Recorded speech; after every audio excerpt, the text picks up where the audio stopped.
Yes, I know she's here. Thank you very much for joining us, Jackie. I gotta give her a Uh, shout out. Well, I'll be on our show tomorrow night at 9 p.m. Eastern. So join us for Jackie and guests. yes, that's right. Thank you very much for the reminder. I keep forgetting, Jackie, that your show is on Mondays at 6 p.m. my time in Pacific time zone. So, but definitely I will do my best to be there. It's Then, immediately after the workplace wellness hour. oh, got it. Okay, got it. Shameless plug. For sure, for sure. Felipe, promoter. I need to learn how to promote stuff just like you. So we also have Daddy Kenny who's joining us from Houston, Texas. Thanks, Daddy Kenny, for being here. I hope you're savoring the flavor right now. And then we have Jackie again, no banking yeses. Absolutely. Then we have Adrian. Thanks, Adrian. Thank you very much for being here. Appreciate you sharing yourself with us. Uh, Today's conversation is delectably tasty good. I do agree with you that on that, Daddy Kenny. And then we have Felipe joining us on LinkedIn as well. Then we have my favorite roti in the entire world from Trinidad and Tobago, Lisa. Thanks for joining. And then we have David. Hi, David from London, UK. Thank you for joining us. Hi, Tracy, with the magnificent voice of hers. Thank you for being here. Then we have Colleen, the genius behind spoken word. I'm so happy you're here. And then uh, Mike, second. They're both not just handsome, but they're both very talented, Michael. Just wanted to make sure that we know that. And I'm always laughing at you, Kenny, because you're funny. no one's laughing at anybody, okay? We're all professional people here. We all are, loving and caring people here. No one's laughing at anyone. We're laughing with you. That's We're, la- it. we're laughing with Kane. And hi, Sean. Thank you very much for joining us from Guatemala. Glad to see you here. Okay, so now to the subject matter.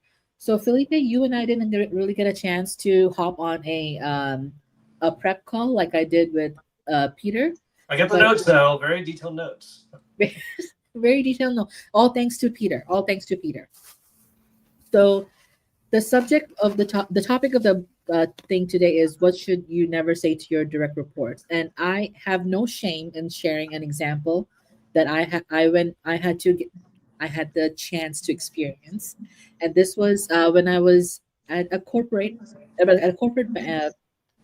company. I don't want to say what company it was, where it was, or anything like that, but it was a corporation. I was just starting off, very new. I didn't really understand how the corporate culture worked at the time. So I didn't know how to communicate properly in a working or as a workspace or anything like that. Just basically a child who is learning to walk in a different environment. That's how my situation was. So I'm naturally a quiet person too, so that did not help either. But I had a manager who was very opinionated about a lot of different things. It doesn't matter if it's work related or if it's something personal related. And so she was my immediate supervisor. And one example I can share with everybody is that there was a time when she would take her lunch breaks and go to the gym during her lunch breaks. I did not have the luxury of doing that, but she did. So she would go to the gym during her lunch breaks. And one day she came back, she was all sweaty and gross looking and all that, of course, as all everybody is after the gym. And I asked her how her workout went. And the first thing that came out of this person's mouth was, yeah, I have to work out extremely hard because I don't want to end up looking like you or my sister. So this is my immediate manager, by the way, who's saying that to me. I am plus size, as I'm sure most of you know. You can look at me and tell I'm plus size, and I think her sister was also plus size. Uh, but that was the first thing that came out of her mouth. I would have assumed that a normal manager who's been in the situation or who's been a manager for a long period of time, that manager would just keep it simple, saying, "Yeah, it was a great workout. It was an intense workout. Thanks for asking," and then move on. But she decided to directly attack me with those words. And later on, the same manager,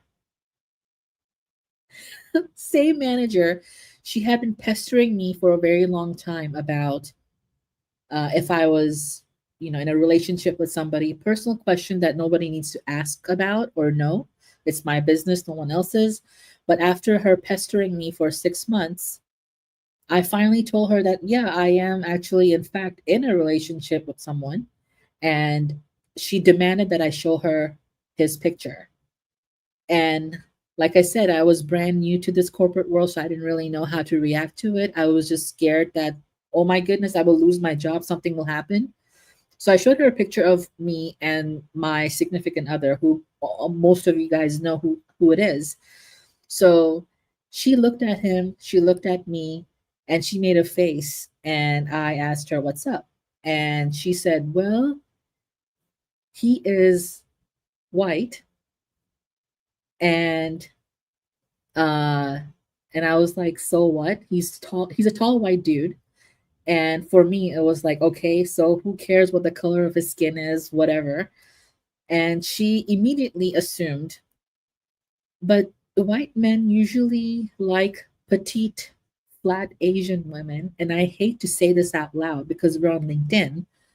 And but it's true. I don't want to be all innocent about it, but it's the reality of how the situation was. She was basically questioning his taste in women. And then she said some other weird things after that.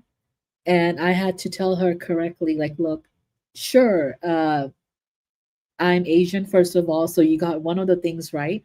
I may not be flat from your definition, but not everyone of a specific group of people think the same way. Just like you don't think the same way about everything because you're Latina, you don't have the same opinions as other Latino women. She didn't understand that. She questioned everything. So I wasn't sure if she was insulting me directly or if she was insulting my partner or if she was insulting both of us at the same time. So I had collected evidence and, documented all of that. But before I could even go to her manager, who later became my manager and HR, she had left the department or the company, excuse me. So I couldn't really go about doing that, and I felt like I waited too long. So things like that. I mean, there's a lot more to it than just that, but those are the two big examples that I've been thinking about very much when I became a leader and in the organization that I just got laid off from. And my job was to talk to people on communication skills, regardless of what role they play. So I think this is a good topic for people to really resonate with and learn from.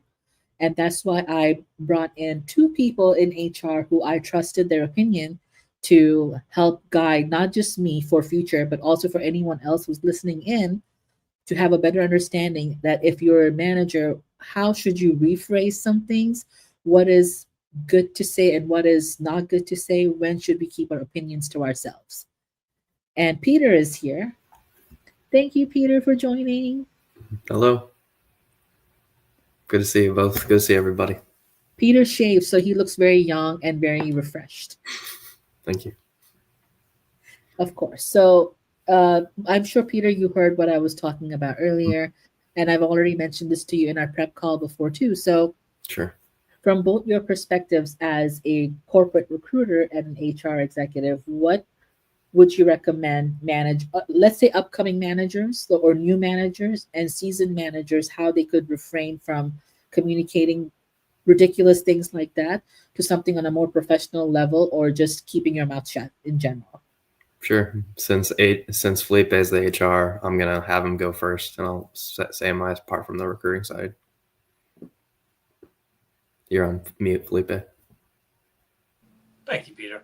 All right, I'm going to give you Felipe's 5 top things that when I'm training, and I don't use Felipe's 5 in my trainings, y'all. But when I'm talking about to managers about how to be a strong leader, how to manage teams, and how to address difficult situations or conversations, I always try to have them think about 5 things to think about almost before they speak. Now, obviously, is someone going to think about 5 things every time they speak to an employee? Probably not. But in the beginning, get them used to it to figure out which of those 5 things are they really having the hardest time with, and which one do they really need to pay a little more attention to. Because once you've thought about the 5 things, like, oh, well, I always think about that before I speak. Like, ooh, I'm not always thinking about this. So the 5 things, first is tone and language. Okay. If you're somebody that you've been told by your significant other, your kids, your friends, your family, other coworkers, that your tone's a little bit direct or a little bit harsh, and you've heard that before, that might be one of the ones that you want to pay attention to, because that's an important thing to think about when you're addressing your team. If you got harsh news and you act all like snippet about it and you're very like, hey, you know what, we're going to do some layoffs next week, just a heads up, and walk away, that's very cold, that's very insincere. So you want to think about the tone, you want to think about the language, make sure it's appropriate in the workplace. Um, I was going to say anyone that knows me, but on LinkedIn, y'all probably don't know me as well as some of you may think. I am somebody who will use some words that are not necessarily appropriate for LinkedIn. The difference is I do this in training.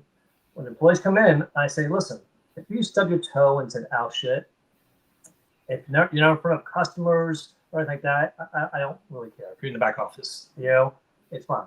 You have a filter in front of the customers, that's what's more important.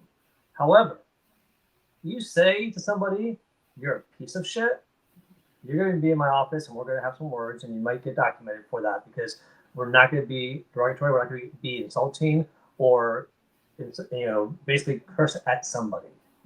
I use the same philosophy with my kids growing up. If you drop a certain word, I'm not going to be that upset, but if you curse at your sibling or your parent or something like that, you're going to be punished and in trouble. It's that foresight to think, am I using the right language in this situation? We all have to have filters in life. You're like, oh no, free speech, I can say whatever you want. I'm like, sure, you can say whatever you want, but do you want people to respect you? You want people to listen to you if you're their leader or their parents or their teacher or whatever? Then guess what? You gotta have a filter and make sure that you're speaking to the audience appropriately. So being calm is the other thing with tone of language. Second thing is clarity and purpose. You used the word earlier that my kids use about me sometimes, which I'm very conscious of. You said that I give you a nice lecture.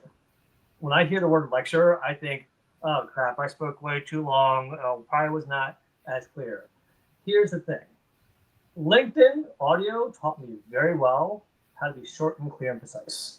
And that's something that we have to be clear. The longer we speak about one topic, the longer we lose somebody. So be clear and purposeful, but short and quick. And then third, be respectful and have some empathy. It seems like common sense, but a lot of times people aren't thinking of what I'm saying and how it impacts you. If somebody, you mentioned that woman was insincere, which was highly inappropriate. But if someone that was, out of college, she's 100 pounds, and she's like, oh my God, I have to lose some weight around somebody who's struggling with her weight, that's not necessarily rude, that's more insincere, and you're not being obviously empathetic of those around you. So I think it's really just being aware. I always tell people, be aware of who's around you. Just be conscious before you speak. The fourth one is be constructive and helpful. If you got harsh news or constructive feedback to give back to people, let them know that it's okay to make mistakes. Let them know that this is the feedback I'm giving you is not to make you feel bad. It's so that next time you nail it and you shine brightly. But there's a way to deliver that. I'm in HR. Just the title of HR is already intimidating. I don't need to be an ass. I don't need to be overly serious. I don't need to be intimidating. It's already built in. So let me make sure that they're hearing the real message that, hey, all I want you to hear is you can't do this again. That's the important thing. If you won't do it again, you're going to be fine. But if you do it again, this is a consequence. So be constructive but helpful. And then the fifth one, and this touches on you, is confidentiality and professionalism, confidential and professional boundaries. And that's the one that's specific to your situation, where we talk about HIPAA, and you got to be confidential with any medical information that you hear unless they give you the right to share it. An example of them giving you the right to share it is someone's like, they're pregnant, 4 months pregnant, and they're excited, and like, oh yeah, tell anybody, I'm very happy, it's past the first trimester, so I'm comfortable sharing. That's a medical situation or medical information that I wouldn't share automatically without that permission But a lot of people think, oh yeah, she's pregnant, it's okay. Again, it still falls under the medical category. Now, there's a lot more private things that people would have, but whether it's HIPAA, whether it's legal, or whether it's just professional boundaries, I have no right asking about your personal life. And we all have different cultures. I have someone that is from Germany that works with me. He sometimes is baffled about how people share about their personal life here because there they don't as much in the workplace. When I ask somebody, hey, so what things are you struggling with? They think that's very personal. Versus somebody else might take that as, oh, they're trying to help me with my struggle. That's very kind of them. So don't assume that just because your intention is good, you gotta understand people enough to respect their boundaries. So I'll stop there because that was a lot. And I'm sorry, I just looked down and I see Mike LeBlanc say, I'm pregnant. I was like, what? So sorry about that. I just made me laugh. But Peter, I'm going to hand it over to you, my friend. Please share your insight. And I do have some stories to share. Stories in hospitality, a lot of beds, a lot of bedrooms. Stories happen. Sure. Yeah. I mean, the reason why I want Felipe to go first is that since he's more directly HR, I'm on the recruiting side. He'll have the better insight than I do. However, I do have some insight when it comes to hiring managers, especially whenever I've had even situations of people discriminating people from the get-go, whether the main one was age. Personally, I'm a believer where you can do the job. I don't care how old you are. I don't care if you plan on retiring in a couple of years or so. I mean, this day and age, we're lucky if we can keep people in one spot for a year or two. And, hiring managers will think, oh, we're trying to keep this person for 5 to 10 years. But whenever Noni was telling me about these different situations that have happened to her, I would say a general rule that I try to tell hiring managers, because sometimes they've wanted my insight. I've even had hiring managers contact me while I was in training for my recruiting jobs about how am I supposed to go through this process. And so that initially brought me to, okay, so you're not being trained up properly when you're being brought up in the company. So there clearly needs to be something said about whenever hiring managers or any managers, any leaders are brought onto it. We want to think that this stuff is common sense.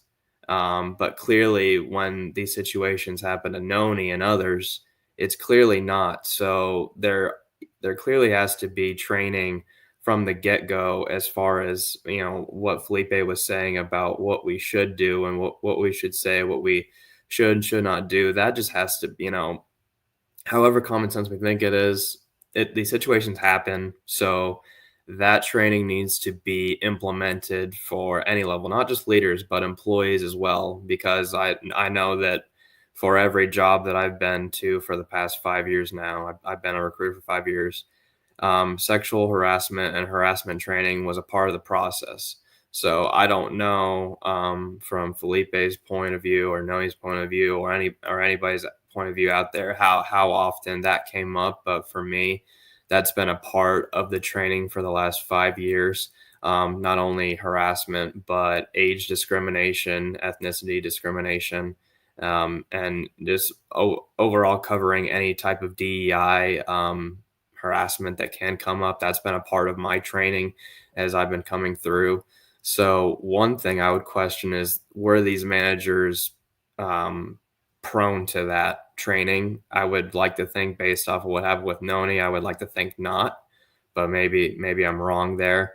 But that's one thing that I ask hiring managers, is that whenever they're speaking with candidates, especially when I had my situation of age discrimination, are these hiring managers being trained on what they should and should not say? And some of them come back to me and say, oh, no, I haven't had this training. And a rule I would like everybody to implement in their lives is treat others the way you want to be treated. Do you want to be told that, like in Noe's situation, do you want to be told that that someone wishes they didn't look like her, or they're doing ethnical discrimination based off the way she looks, profiling her and her husband, or partner, I should say, sorry. That's my fault there too. That, you know, sometimes we'll slip up, and you have to own it too. That's the other thing, is that sometimes whenever these situations happen with hiring managers or leaders of any level, is that they'll do something, but they ultimately won't up to it, and they'll hide behind someone else in order to cover their tracks, which you shouldn't do that. We are human. We all make mistakes, but that doesn't mean that you're able to just hide behind people. You have to be the better person. You have to step up. So whenever it comes to these types of situations, take a step back, think about what you're going to say, treat others the way you want to be treated. Have that refresher. We all need refreshers every once in a while about what we should and should not do, what we should and should not say in the work environment. And I wish that Noni, your manager, had this, you know, again, whether or not they had this training, I wish it was implemented everywhere. That way that situations like these would be minimized as much as possible. Can I add to that, Noni? Do you mind? Go ahead. First of all, harassment training should be mandatory in all places. Here in the U.S. I don't know about other countries. So that should be, obviously, the small employers. Do they follow that? They probably don't, because they don't have trainers and they've never trained it themselves. They should find videos at least. But I think that's an important point you're making, Peter, because a lot of people don't get trained. And as much as there's video trainings, for someone like me that's been doing this for 31 years, sure, compliance-wise, it checks it off the box for me. I've seen this enough times. I understand it now. I think, you know, not everyone with my years of experience are necessarily at that level of awareness. They need the formal training. And that's where that in-person training, giving real-life experiences, I think, and answering those questions that they might have. Because a video is not going to answer questions for you of is this appropriate or not. Now, I'm not talking about questions like the SNL skit that was very funny at the beginning of the show that Noni shared. That I remember seeing that live, actually, when they played it. But the reality is, some people are going to think questions like that. And as scary as it is, they may not say it out loud, but I guarantee you, people are thinking weird questions like that. And one of the things I do in my training is I always give examples.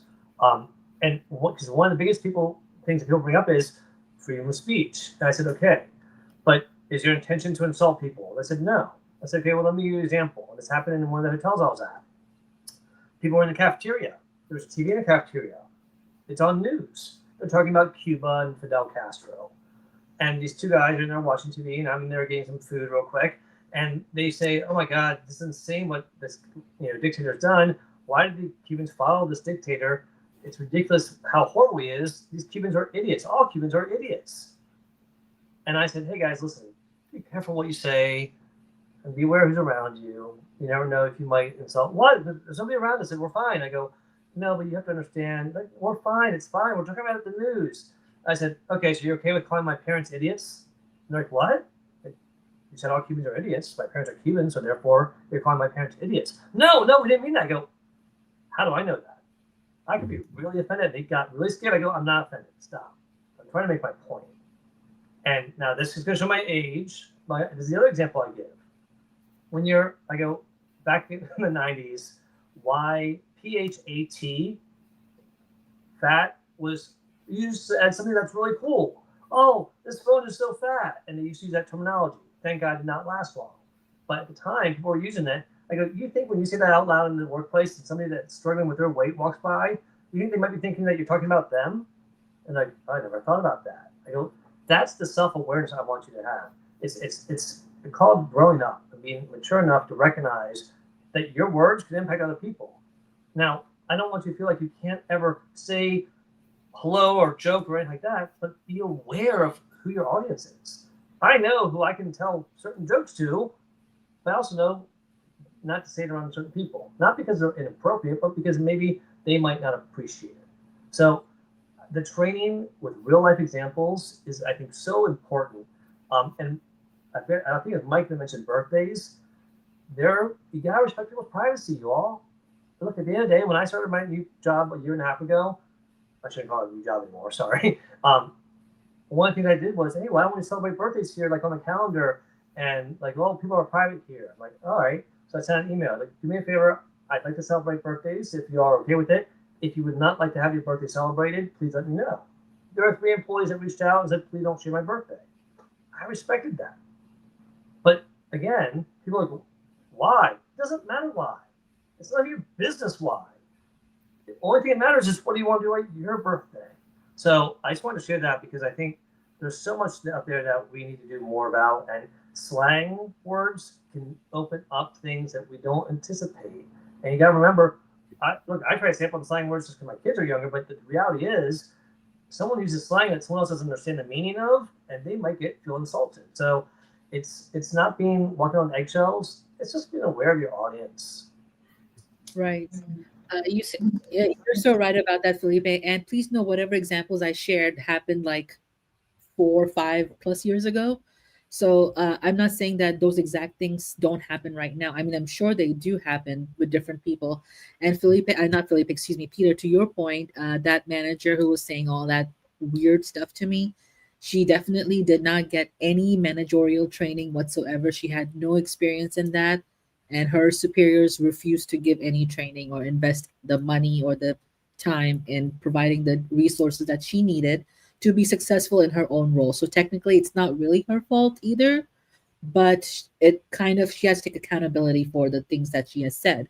Mhm. But as far as birthdays, Felipe, I'm so thrilled and glad that you mentioned if someone's private about their birthdays or whatever have you, you just confirm with them to make sure that you're not stepping over their boundaries, right? So same company that I talked about earlier, but different department. Me, including a few other people, were very private about when our birthdays were.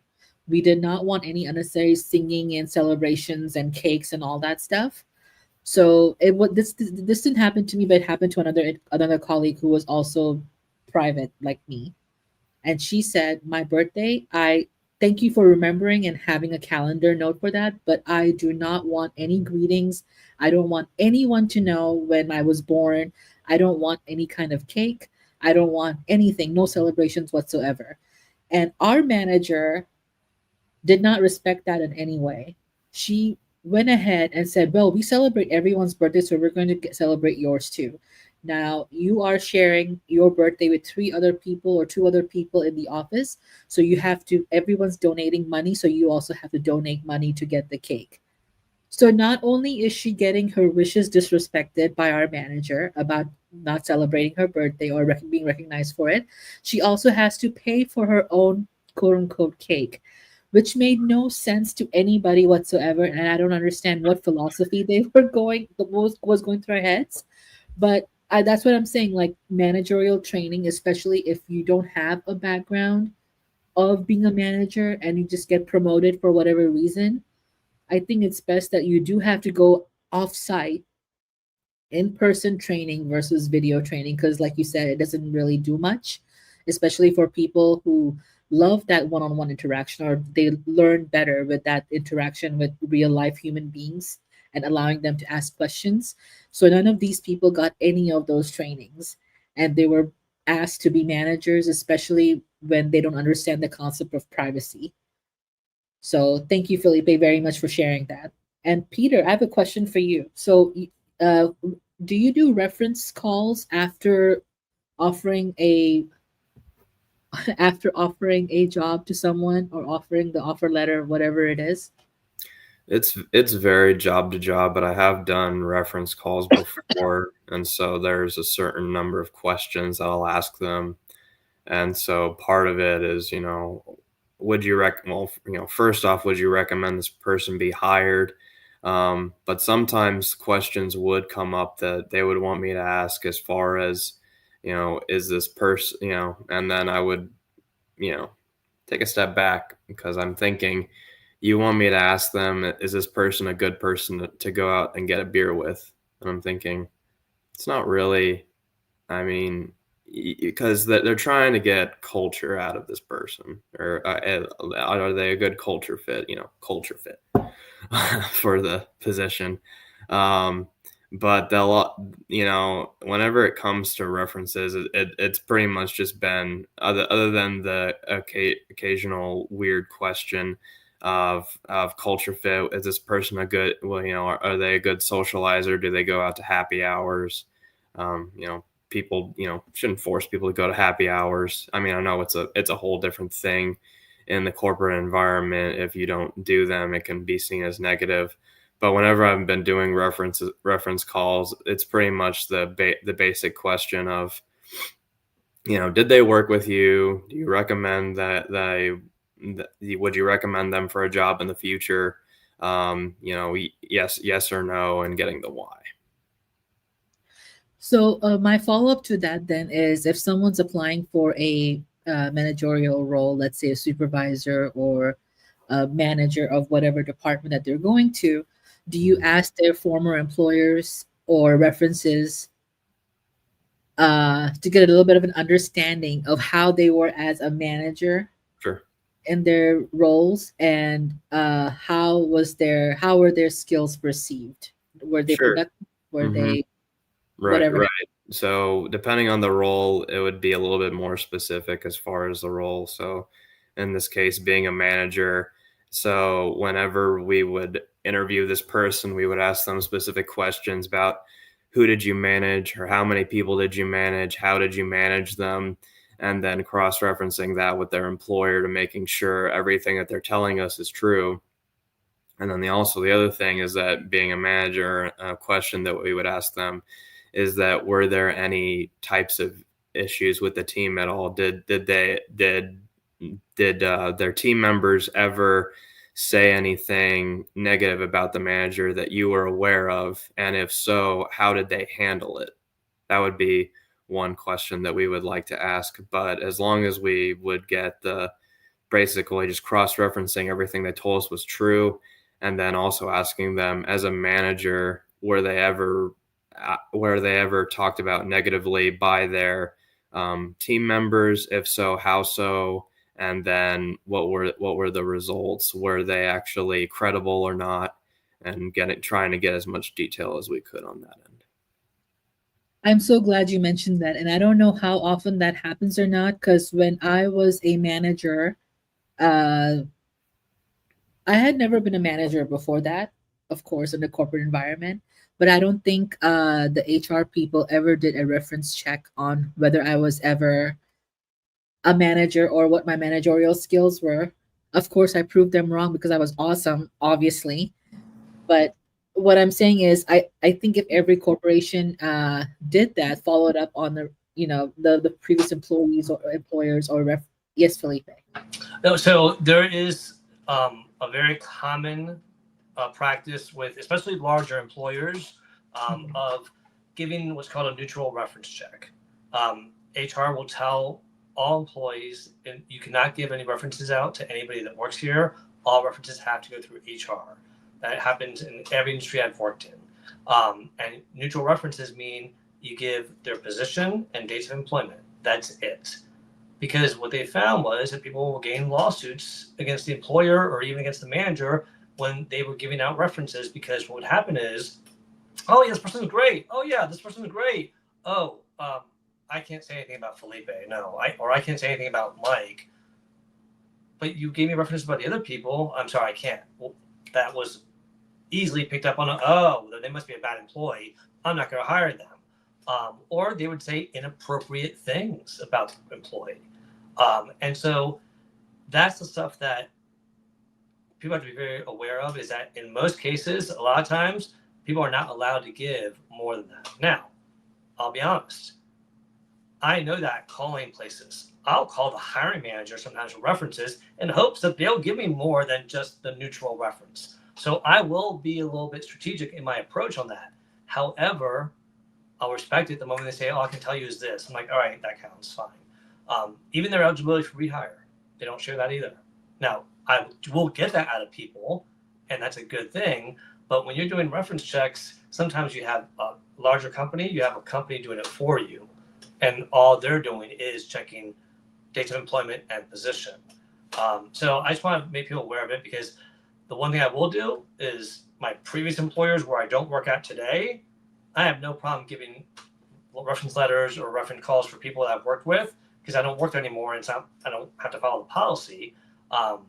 And if it's somebody who I don't think was a good worker, I'll just say no. I'm sorry, I don't feel comfortable. So, but it is something that's very common that you'll hear. It's not because the person said is being a jerk.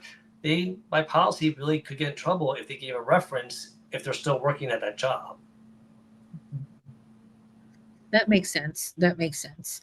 So, how would you tell when you do reference checks like that with, let's say, former employers and things like that, and you come across the hiring manager who isn't asking questions based on the merit of the employee, but they're asking questions because they want to gossip. They, how? Give me an example. Like they want to gossip in what manner? Like Okay, so once again, this is all coming from real life examples. I'm not making anything up.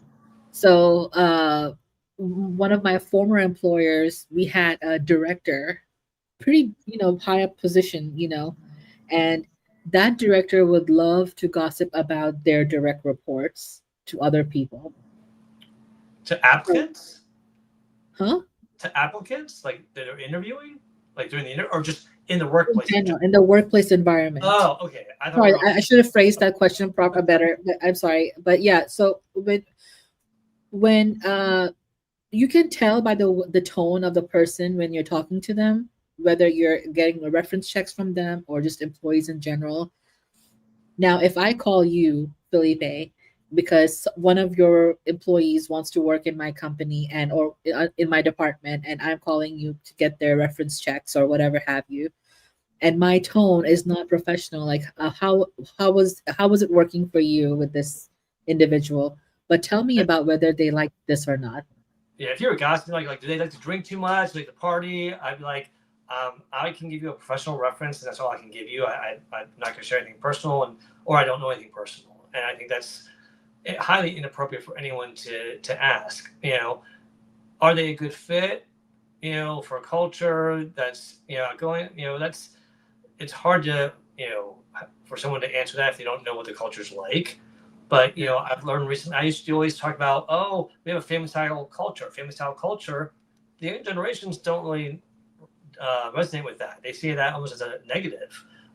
Like you're not my family, you're my employer. And so, but if someone's gossiping, it's a big turnoff first of all, and it's inappropriate. Now, I know HR people, unfortunately, bad ones that thrive in the gossip, which is extremely dangerous because they're privy to information that should not be gossiped about, and I've seen people lose their jobs for it.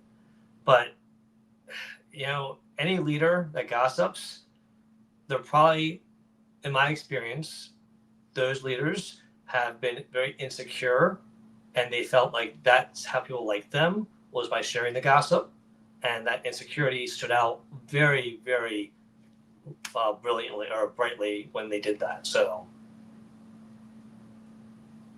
I'm so glad you say that because anybody who's watching, if you're a leader, please do not use the word gossip or anything associated with the word gossip to have your employees like, because that's exactly what had happened in my previous employers or organizations as well, not just one but multiple, where the manager would talk to you less as a manager but more as a, hey, let's talk about so and so person because they did this and let's not do this, and that person drinks too much, that person whatever.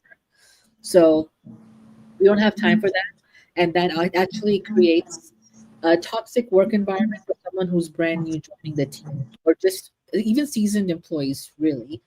So thank you so much for sharing that.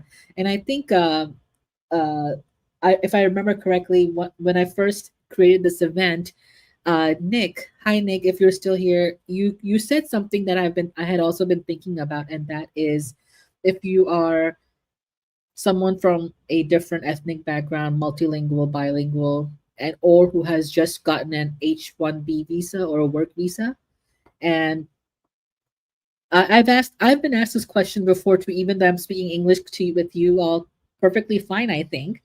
And they said to me, "You speak English really well for an immigrant." And that is something that nobody needs to really ask in the work environment.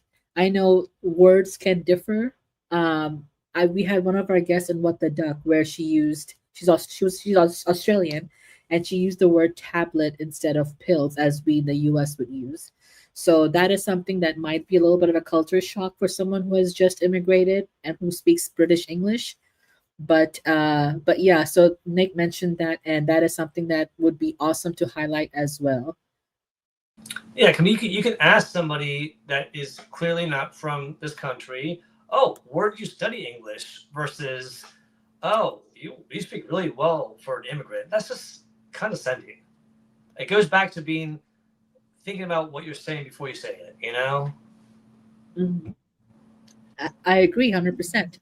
100%. So, gentlemen, we have 8 minutes left within the hour, and I know that both of you have extremely busy lives, and heaven forbid I take even 1 minute over the designated hour. But there were some questions that came up though in the chat that I was monitoring. So we addressed Nick's question about birthdays. Then we taught. Then there's someone question for Peter.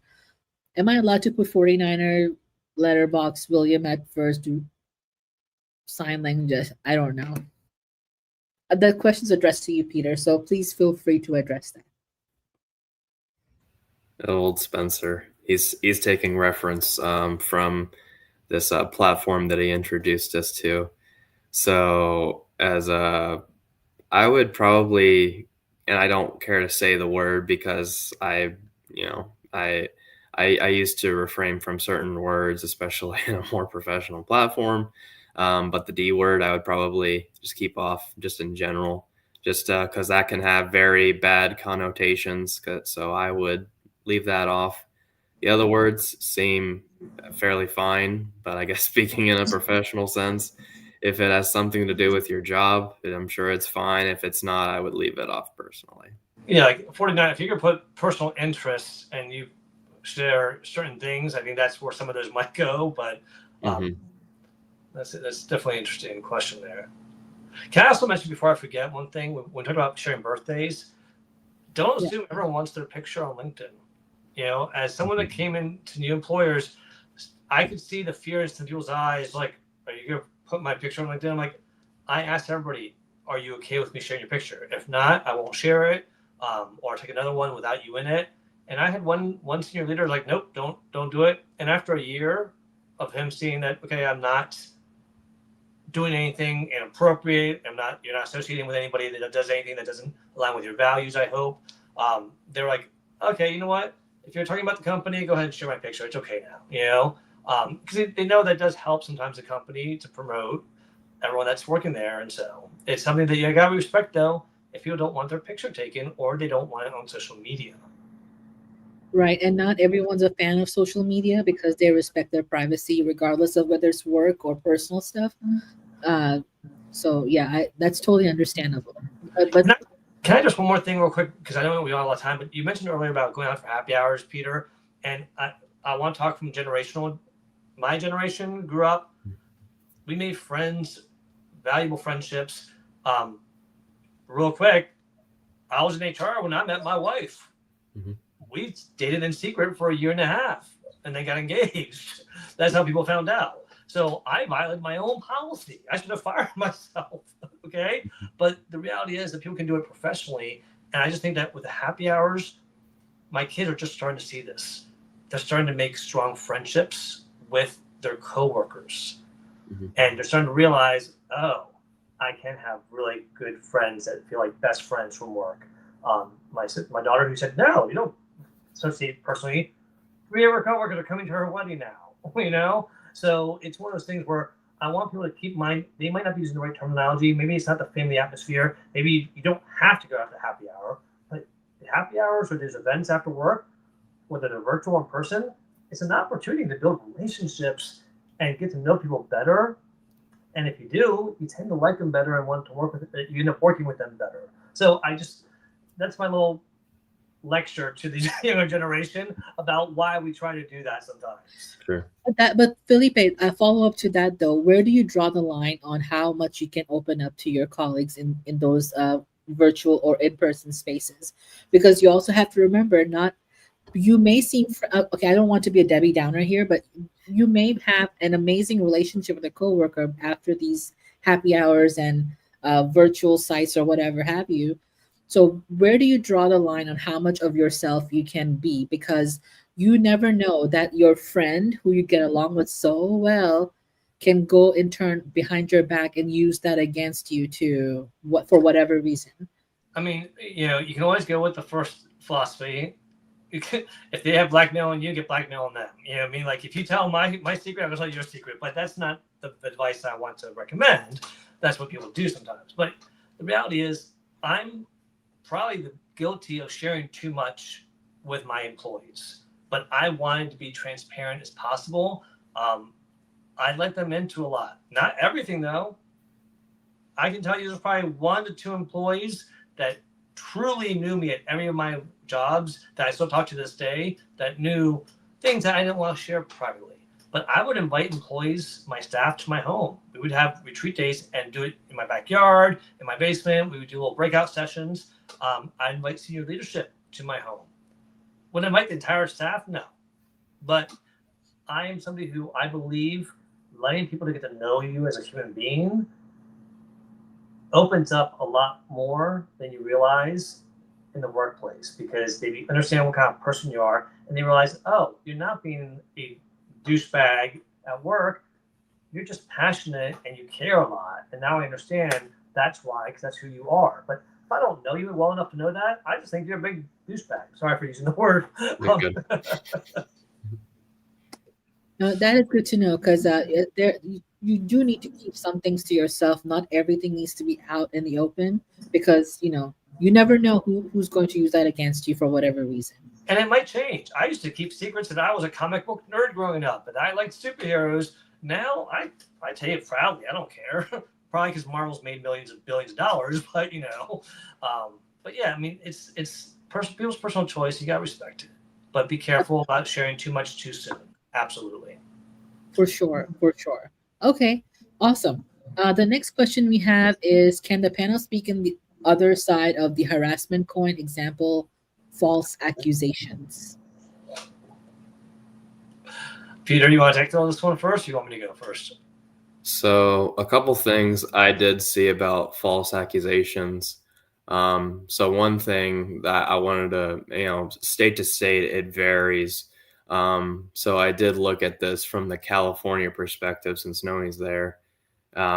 So for instance, if you accuse false accusations, a big thing with that is you're talking about a defamation suit. So with that, you're talking tens, if not hundreds of thousands of dollars out of your pocket.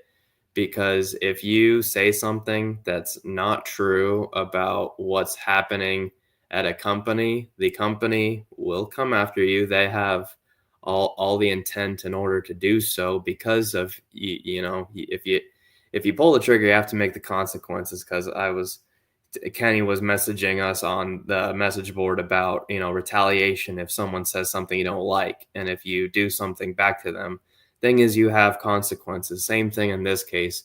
If you say something that is a lie, the company has all the right to come after you. And at minimum, you're talking about tens to hundreds of thousands of dollars. Some of these suits that I looked up in California have cost, they've at least been charged. Don't know if they were actually able to pay any bit of the amount, but even some cases in California have added up to this one case I saw was, let's see, where did it go? But it was at least $150 million. So you have to be able to pay the penalty for if you're falsely accusing a person or a company of something. They can have the full right to come back to you. And the one thing I saw with California is that they don't have a cap as far as how much you can be sued for. So that's why some of those cases can go up to the hundreds of millions of dollars in damages. And I'll just add that, besides the financial obvious reasons that Peter just laid out, which should be good enough, you were going to lose your job. I have fired people for falsely accusing people and then admitting that they lied or exaggerated to make it seem worse, and they lost their jobs. So, and then the company can sue on top of that.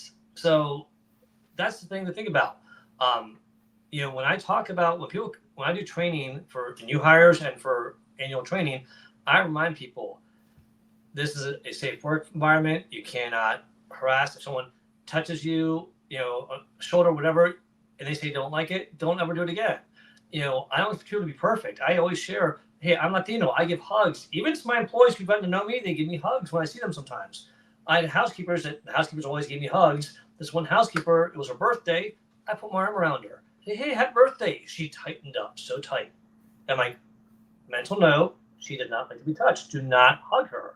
Now, that seems like an obvious thing for an HR person to know. Don't touch your employees.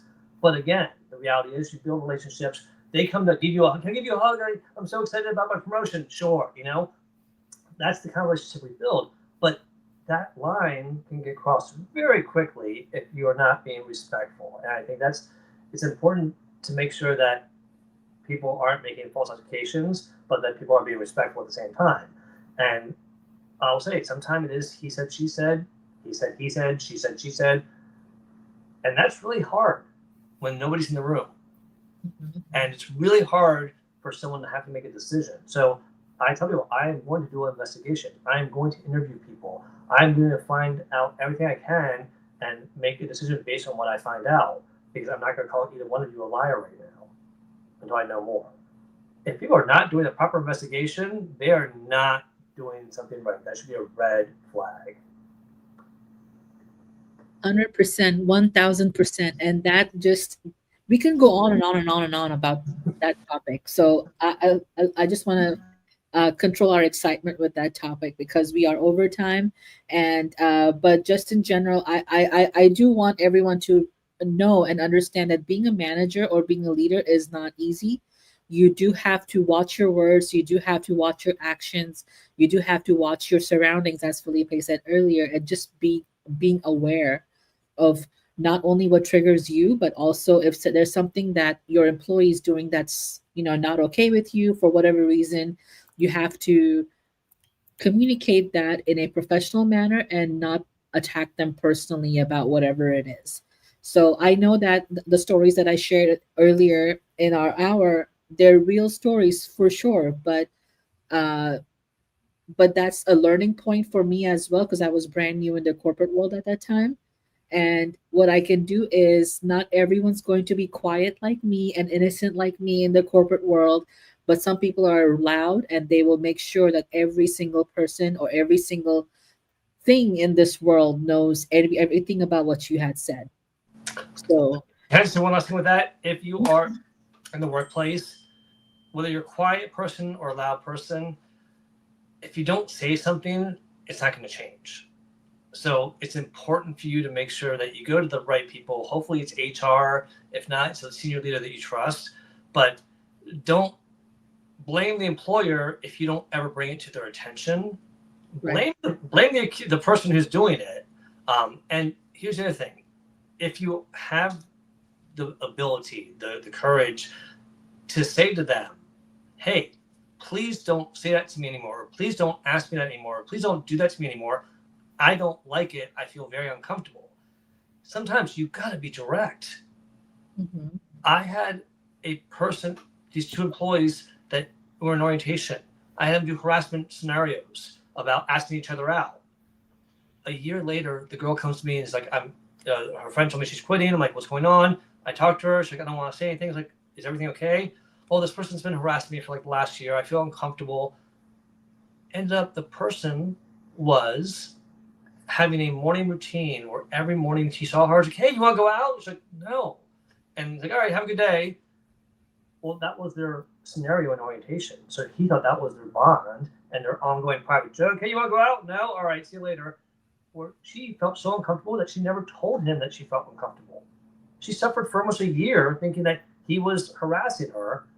They ended up being roommates, platonic roommates, and got married to different people in the future later on because they ended up being good friends and the confusion was alleviated. But speaking up can alleviate a lot of problems, a lot of lawsuits, firings, if you just sometimes speak up. That is so right. That is so true. And also, one last thing I do want to add before we close out is if you're a manager, please don't out anybody, especially if it's nobody's business. The perfect example was in the SNL skit where the gentleman, I forget his name, he just completely outed his colleague without his permission. Please don't ever do that. And I've had managers who have outed, managers and professors in some cases, who have outed their students or other colleagues, whether they're their peers or not, it doesn't matter. Please don't do that. Please respect their privacy, especially if they're telling someone not to share a detail about them. That would be greatly, greatly appreciated from everyone's perspective, not just the person who got outed. But we are 7 minutes over the hour, and I'm so appreciative of Felipe and Peter to take their time out of their very busy schedules to come join me in this HR office hour. And if you'd like to have more of them, I'm so happy to do them with different topics that are of interest to whomever. So thank you, everyone, and thank you to our guests for joining. I really hope that you all have an awesome, awesome Sunday and you enjoy the rest of your weekend. And I think Felipe wants to say something. Oh no, I'll say thank you, Oh, you to Peter, and I'm gonna watch the Ravens game right now, so that's what I'm gonna do.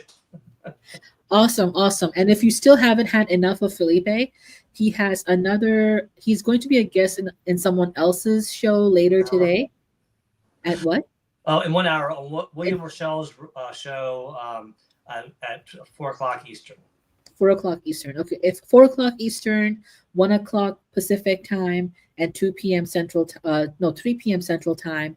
So if you do wanna, if you cannot have enough of Felipe, please do join that show and learn more about what Felipe has to offer. So with that being said, have a happy rest of your Sunday. Enjoy the rest of your weekend, and we'll see you soon. Adios. Bye, everyone. Bye.